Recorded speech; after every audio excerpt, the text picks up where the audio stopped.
ஃப்ரெண்ட்வுட்ஸ் நேயர்களுக்கு வணக்கம். விஜய் அவர்கள் 717 டாஸ்மாக் கடையில மூடி அதிரடியா உத்தரவிட்டாரு.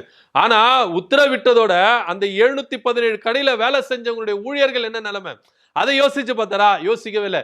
எங்க சங்கத்துக்கு நாங்க தாங்க போராட முடியும்.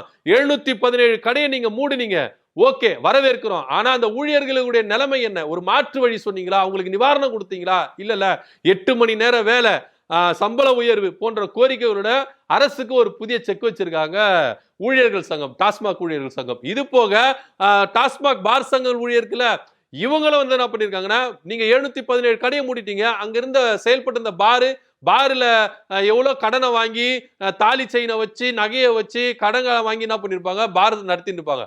அவங்களுக்கு என்ன ஈடு கட்ட போறீங்க, அவங்களுக்கு என்ன நிவாரணம் கொடுக்க போறீங்கன்னு சொல்லிட்டு பார் சங்க ஊழியர்கள் ஒரு பக்கம் என்ன பண்றாங்க, போராட்டத்துல குதிச்சிருக்காங்க. இதுல டாஸ்மாக் ஊழியர் சங்கம் என்ன சொல்றாங்கன்னா, 717 குடும்பங்களுக்கு ஒரு நிவாரணம் கொடுங்க, இல்லையா சங்கமே சேர்ந்து என்ன பண்ணும், மீதி இருக்கிற 4000 கடையை மூடும், தமிழ்நாடு முழுக்க இருக்கிற கடைகளை மூடும்.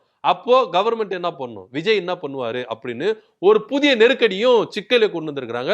விஜய் இதை எப்படி இந்த சிக்கலை வந்து சரி செய்ய போறாரு அப்படின்ற பொறுத்து பார்க்கலாம். இதை பத்தியோட கருத்து நம்ம கமெண்ட் பண்ணுங்க. நன்றி, வணக்கம்.